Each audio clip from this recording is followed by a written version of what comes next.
प्रत्येकाला स्वतःचं अस्तित्व टिकवण्यासाठी धडपड करावी लागते। ठाकरे बंधू दोन्ही आपल्या पक्षाचं अस्तित्व टिकवण्यासाठी जर धडपड करत असेल, फक्त प्रश्न एवढंच लोकांच्या मनात येतो की उद्धव ठाकरे सेनानी तर हिरवे कपडे वस्त्र परिधान केले आहे, मग त्या हिरवे कपडेचं काय होणार? मीरा रोडला पण मारहाण झाली होती। जी सर, आढावा घेतला तुम्ही, काय काय चर्चा झाली? नायब तहसीलदारनी दिलेले 25चे सर्टिफिकेट हे परत मिळवायचे आहेत। त्याचं काम फार धीमा गतीने चालू आहे।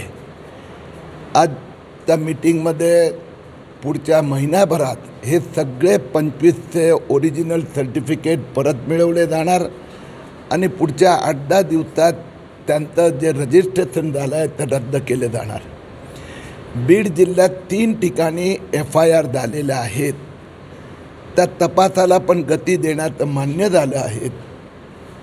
जे मी म्हणत होतो ते सिद्ध झालं। आपल्याला माहीत आहे की गेवराईमध्ये तहसील ऑफिसमध्ये काम करणारा सुनील केदार तो या घोटाळ्यात सामील आहे हे सिद्ध झालं। त्याला निलंबित करण्यात आलं आहे।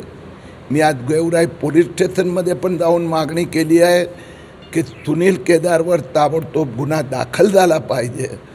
सुनील केदारने सांगितलं आहे की नायब तहसीलदार आणि तहसीलदार पण यात इन्व्हॉल्व आहे, तर त्या तपासालाही गती दिली जाणार। आयलँड 4 बांगलादेशी MIDC मध्ये जुने आधार कार्ड प्रमाणे काम करीत होते, त्यांच्यावर कारवाई झाली। आता मुद्दा असा आहे की आज इथली मी बीडचं सांगतो की बीडचे SP पण होते मीटिंगला, DHO होते, सगळेच होते।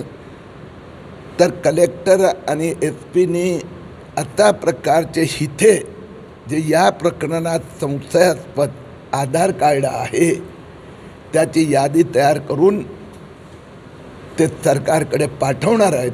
त्या सगळ्यांचे आधार कार्ड तपासले जाणार।